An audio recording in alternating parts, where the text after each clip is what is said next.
everyone, welcome back to the Webprint YouTube channel. So in today's video, as I said earlier, we will be discussing question 7th and 8th together. इस class में हम लोग 7th और 8th question एक साथ solve करेंगे और समझेंगे उन्हें। तो 7th क्वेश्चन है आप लोगों के लिए। 7th का मैं 2 क्वेश्चन करवाऊंगी और 8th का मैं 2 क्वेश्चन करवाऊंगी। ठीक है, मैंने इसमें करना क्या है, कैसे करते हैं हम लोगों ने ये पहली क्लास में समझ लिया था। मैंने आप लोगों को बताया था हमें स्टेटमेंट पढ़ के उसको केमिकल इक्वेशन में बनाना है, बैलेंस करना है और केमिकल रिएक्शन बताने हैं। ठीक है, तो ये 3 चीज़ें जो हैं वो आपके दिमाग में क्लियर कर लो कि क्वेश्चन बनेंगे किस किस टाइप के, तो हमें ज़्यादा प्रॉब्लम होगी ही नहीं। तो मैंने आप लोगों को कल वर्बली पे समझा दिया था, आज फिर समझा देती हूँ। एक तो होगा हमारा डेफिनेशन से रिलेटेड, ठीक है, कि अगर किसी की डेफिनेशन पूछ ली तो। सेकंड हो सकता है हमारे पास केमिकल रिएक्शन, पूछा कि इसमें केमिकल रिएक्शन कौन सा हो रहा है। ठीक है, और तीसरा हो सकता है आपका डेफिनेशन हो गया, केमिकल रिएक्शन पूछ लिया, बैलेंस करने को बोल दिया, बैलेंसिंग रिएक्शंस। ठीक है, बैलेंस करने को कह दिया आपको, या केमिकल रिएक्शन कह दिया, बैलेंस कह दिया, या केमिकल इक्वेशन फॉर्म करने को बोल दिया।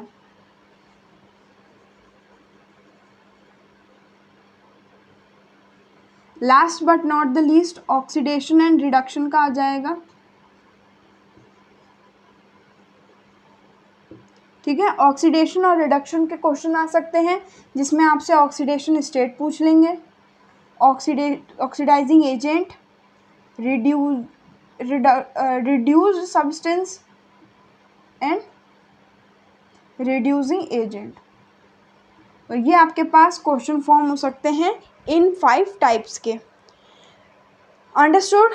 और सबसे ज़्यादा क्वेश्चन हम लोग जो सॉल्व करेंगे वो इन तीनों पे करेंगे, क्योंकि ये हमेशा रिपीट होते रहेंगे। ठीक है, अगर किसी में नहीं भी पूछा तो मैं एडिशनल ऐड करवा के और पूछ लूँगी। ठीक है, तो हम लोग इसे रब करते हैं और स्टार्ट करते हैं हमारा क्वेश्चन 7th।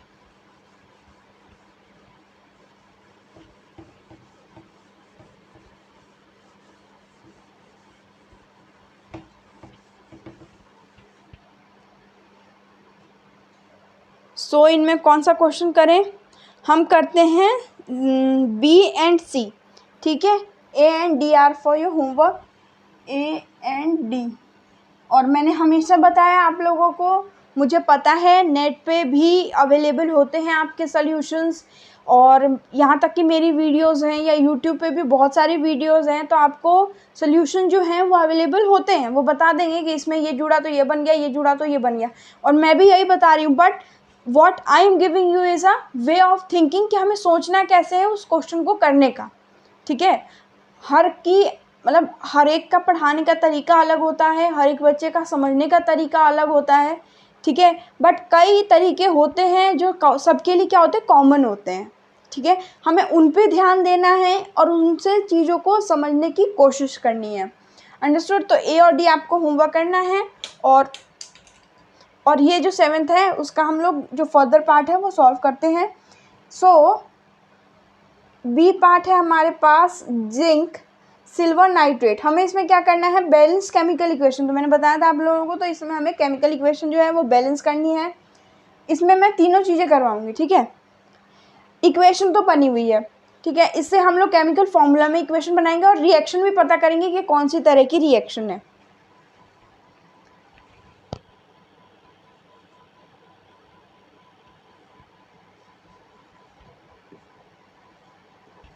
जिंक किसके साथ रिएक्ट हो रहा है,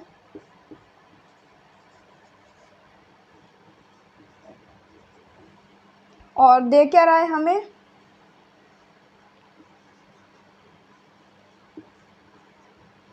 ZnNO3 और 2Ag देगा।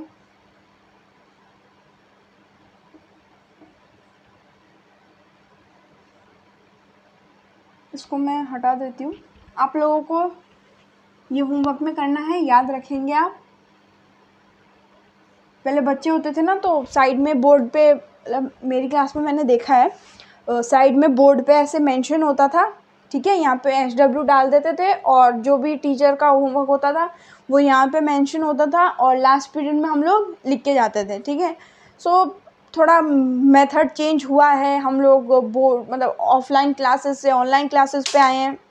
बार बार मार्कर गिर रहा है बस। So what I was saying is कि हम लोग ऑनलाइन से ऑफलाइन आए हैं, ऑफलाइन से कई इंस्टीट्यूट जो हैं वो मतलब ऑनलाइन गई, ऑनलाइन से कई इंस्टीट्यूट ऑफलाइन आई हैं। सो ये बड़े स्केल पे हमारा जो है वो एक तरह से कह सकते हो आपकी एजुकेशन का प्लेटफॉर्म चेंज हुआ है। कई बच्चों के लिए ये हेल्पफुल भी है, कई के लिए थोड़ा डिज़ास्ट्रस भी होगा, ठीक है, क्योंकि कई को बात सुन सुन के और तभी रहता है मन कि हाँ हम पढ़ लें। बट हाँ, कई के लिए हेल्पफुल भी है, ठीक, क्योंकि हमें बिना मतलब किसी मतलब कहीं जाए हुए हमारा जो ट्रैवल टाइम है वो बच रहा है। बट क्या होता है कि ट्रैवल टाइम बचता है तो थोड़ा हम एफिशिएंसी कम हो जाती है हमारी। सबकी चीज़ों के प्रोस कौन हैं हम लोग डिस्कस करेंगे लेटर ऑन, ठीक है। अभी फ़िलहाल तो हम लोग इस पे आ जाते हैं। तो ये ZnO3 बना और ये हमारा हो गया Ag। अब इसको हमें क्या करना है, बैलेंस करना है, जैसा कि हमें क्वेश्चन में लिख रखा है, ठीक है। तो केमिकल इक्वेशन हमने बना लिया,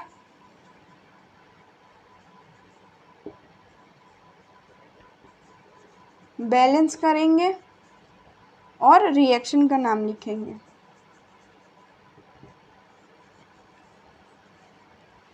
केमिकल इक्वेशन बन गया, बैलेंस करते हैं।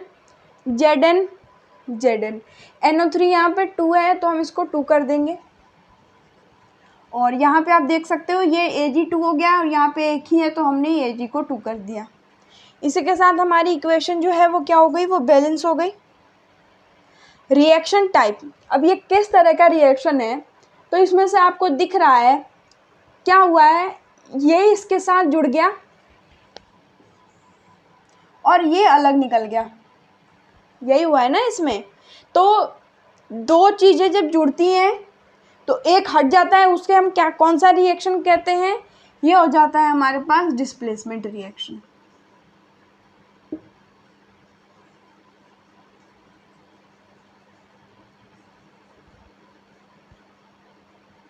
मैं अभी से ही तैयारी करवा रही हूँ क्योंकि आपका जो नेक्स्ट आप लोग 8th क्वेश्चन अगर पढ़ोगे तो उसमें साफ साफ गिवन है, right the balance chemical equation for the following and identify the type of reactions in each case.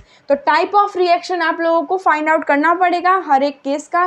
तो क्यों नहीं हम लोग पहले से ही करें, क्योंकि हर एक जो इक्वेशन हम लोग कर रहे हैं उसको बैलेंस कर रहे हैं, इक्वेशन बना रहे हैं, केमिकल फॉर्मूला यूज़ कर रहे हैं, तो हमें पता है कि इसमें भी क्योंकि मान लो ये जो क्वेश्चन है वो ये होके नहीं, मतलब ये इसमें तो क्या लिखा था कि बैलेंस करो, ठीक है, क्वेश्चन 7th है कि बैलेंस करनी है और ये इक्वेशन डालती। अगर यही इक्वेशन क्या लिखा, मतलब अगर क्वेश्चन 7 चेंज हो जाता और लिखता कि बैलेंस एंड आइडेंटिफाई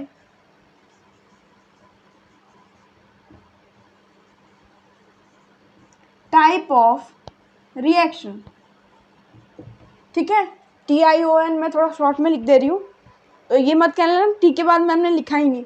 सो अगर ये हो जाता और सारे क्वेश्चंस ऐसे ही रहते तो हमें ये करना पड़ता है, नहीं करना पड़ता, प्रोसेस करना पड़ता ना। सो मैं पहले से ही उसको इस तरह से आप लोगों को समझाते हुए चल रही हूँ। आई होप बात सबको समझ में आई। अब इसका नेक्स्ट हम लोग करेंगे सी पार्ट और उसकी भी हम लोग फटाफट से आप लोग रिएक्शन पहचानो पहले तो, ठीक है, बैलेंस करके और रिएक्शन पहचानेंगे हम। तो ये मैं मिटा देती हूँ।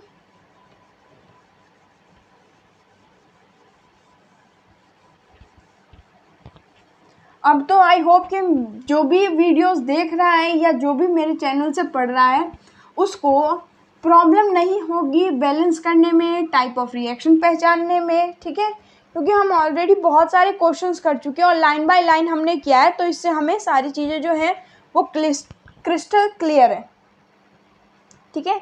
अब है हमारे पास एल्यूमिनियम कॉपर क्लोराइड, तो aluminium Al, copper chloride CuCl, ठीक है, हो जाएगा हमारे पास कॉपर क्लोराइड है ना, एक सेकेंड, कैपिटल में नहीं लिखा मैंने, कॉपर क्लोराइड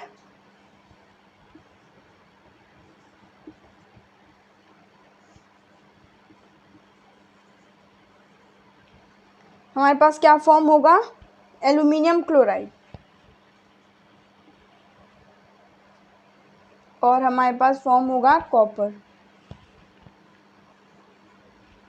ठीक है, तो पहले क्या करना है, हमने केमिकल इक्वेशन बना ली, इससे बैलेंस करते हैं हम अभी। Al एक है, Al एक है, Cl3 है, Cl3 है, और ये Cu2 है। ठीक है, एक सेकेंड मुझे देखने दो। Al,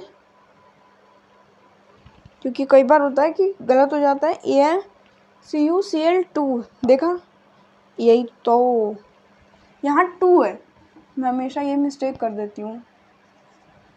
तो 2 है और वो 3 है, तो यहाँ देख सकते हो बैलेंस नहीं है, दैट इज़ कि यहाँ पे क्या करना पड़ेगा, 3 से इंटू और यहाँ पे 2 से इंटू, तो ये Al2 हो गया, तो यहाँ पे हम Al को 2 कर देंगे, और यहाँ पे Cu3 हो गया, तो यहाँ पे हम Cu को 3 कर देंगे। तो अब हमारा जो इक्वेशन है वो बैलेंस हुआ। आप देख सकते हो क्वेश्चन को गलत उतारने से भी, क्योंकि आप पेपर में जो है वो लिख के ही करेंगे, तो क्वेश्चन को गलत लिख दिया आपने, जैसे कि वहाँ पे मेंशन था कॉपर क्लोराइड, कॉपर क्लोराइड का फॉर्मूला होता है CuCl2, और मैंने क्या लिख दिया, CuCl3, तो एक यहाँ पे 3 लगाते ही वो क्या हो जाती है, इक्वेशन बैलेंस हो जाएगी और आपके नंबर कट जाएंगे। ठीक है, तो कॉपर क्लोराइड का फॉर्मूला ये जो भी है वो अच्छे से याद करके आप लोग लिख के आएंगे। ठीक है, जैसे मैंने गलती कर दी अभी, मुझे याद था कि वो 2 ही लिखा है मैंने, लेकिन वो 3 हो जाता है, तो कई बार गलती हो जाती है, हमें लगता है, इसीलिए तो मतलब कॉपी का जो हमारे मतलब हमारे पास जो आंसर शीट आती है, मतलब आप लोग जो आंसर लिखते हैं, तो उनमें आप लोगों को क्या करना चाहिए, पेपर जो है हमेशा 10 या 15 मिनट पहले कंप्लीट करके हमें एक बार और वापस से चेक करना चाहिए कि हमारे जो सॉल्यूशंस हैं वो सही हैं या नहीं है। अंडरस्टूड? सो आई होप कि ये बात समझ में आई होगी आपको। तो ये हमारा बैलेंस हो गया, और रिएक्शन का टाइप फाइंड करना है, तो साफ साफ दिख रहा है Cu अलग हो गया और Al जुड़ गया, दैट इज कि डिस्प्लेसमेंट हुआ है, और डबल नहीं हुआ है, क्योंकि इसमें ना कोई प्रेसिपिटेशन और ना 2 कंपाउंड्स का एक्सचेंज हुआ है, सिर्फ एक हुआ है, तो ये भी हमारा डिस्प्लेसमेंट रिएक्शन में आ गया।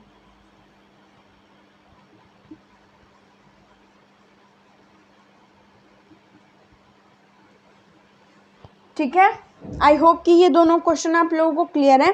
अब हम फटाफट से नेक्स्ट क्वेश्चन पे मूव करते हैं, क्वेश्चन 8।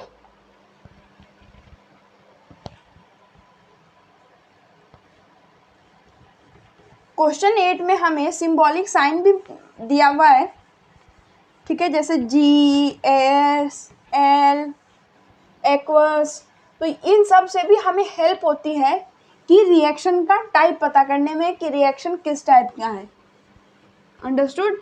जैसे मान लो अगर प्रोडक्ट साइड में कोई सॉलिड फॉर्म हो गया, दैट इज कि वो प्रेसिपिटेट फॉर्म हो गया, और प्रेसिपिटेट फॉर्म हुआ, ठीक है, और प्रेसिपिटेट फॉर्म हुआ, तो हम उससे ये साफ साफ समझ सकते हैं कि अगर प्रेसिपिटेट बन रहा है, दैट इज़ कि सॉलिड और प्रेसिपिटेट हमेशा कहाँ आता है, डबल डिस्प्लेसमेंट में, तो हम साफ साफ मेंशन कर सकते हैं कि ये रिएक्शन जो है वो डबल डिस्प्लेसमेंट रिएक्शन है। तो ऐसे ही कुछ टिप्स एंड ट्रिक्स होती हैं जिनसे आप अच्छे से क्वेश्चन सॉल्व कर सकते हैं। 8th क्वेश्चन है हमारे पास, तो ए एंड बी सॉल्व करते हैं। पोटेशियम ब्रोमाइड है एक्वस सॉल्यूशन में। अंडरस्टूड? तो पोटेशियम का फॉर्मूला के और ब्रोमाइड Br, यहाँ एक्वस है तो एक्वस जरूर मेंशन करें, जब क्वेश्चन में दे ही रखा है तो हमें मेंशन करने में क्या हर्ज है। बेरियम आयोडाइड, ये हमारे पास कैसा फॉर्म है इसका, यह हमारे पास एक्वस फॉर्म में दे क्या रहा है, ये हमारे पास फॉर्म हो रहा है पोटेशियम आयोडाइड एक्वस, और क्या फॉर्म हो रहा है, बेरियम ब्रोमाइड।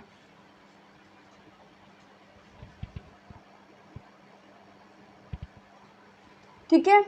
तो अब बात आई पहले बैलेंस करने की, तो हम बैलेंस करते हैं ये के, लेकिन I2 है तो यहाँ पे हम I2 कर देंगे तो K2 हो जाएगा, तो यहाँ 2 हो जाएगा, K2 हो गया तो Br भी 2 हो गया, तो यहाँ पे Br भी 2 हो जाएगा, और Br 2 है तो Ba भी 2 हो गया, तो यहाँ पे भी 2 आना तो चाहिए।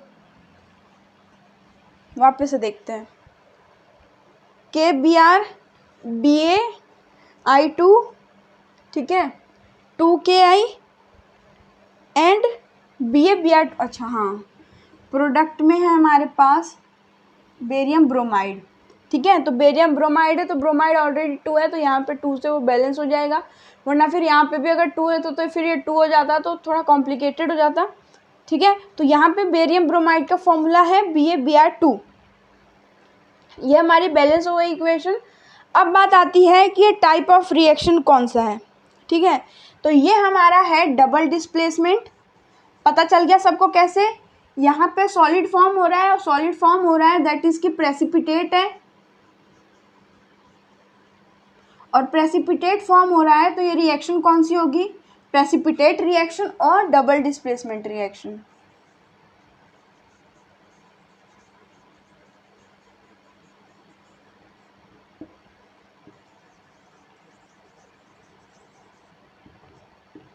ठीक है, सो डबल डिस्प्लेसमेंट रिएक्शन और प्रेसिपिटेट रिएक्शन, तो ये हो गया इसका आंसर।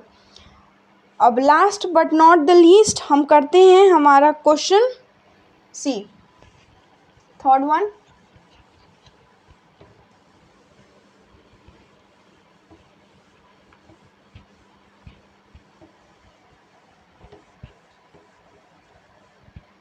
थर्ड वन कर भी लिया होगा सबने, बहुत इजी है क्वेश्चन।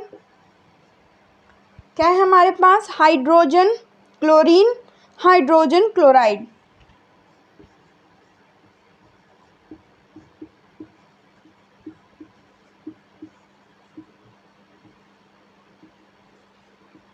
अब जो HCl है हमारा, यहाँ पे मेंशन क्या कर रखा है, हाइड्रोजन क्लोराइड जी ही मेंशन कर रखा है, तो हम जी लिखेंगे। ये 2 है, ये 2 है, और ये क्या है, ये 1 ही है, तो हम क्या कर देंगे 2 से मल्टीप्लाई, तो H भी 2 हो गया, Cl भी 2 हो गया। अब बात आती है कि इसका टाइप ऑफ रिएक्शन क्या है, तो ये है हमारे पास कॉम्बिनेशन रिएक्शन,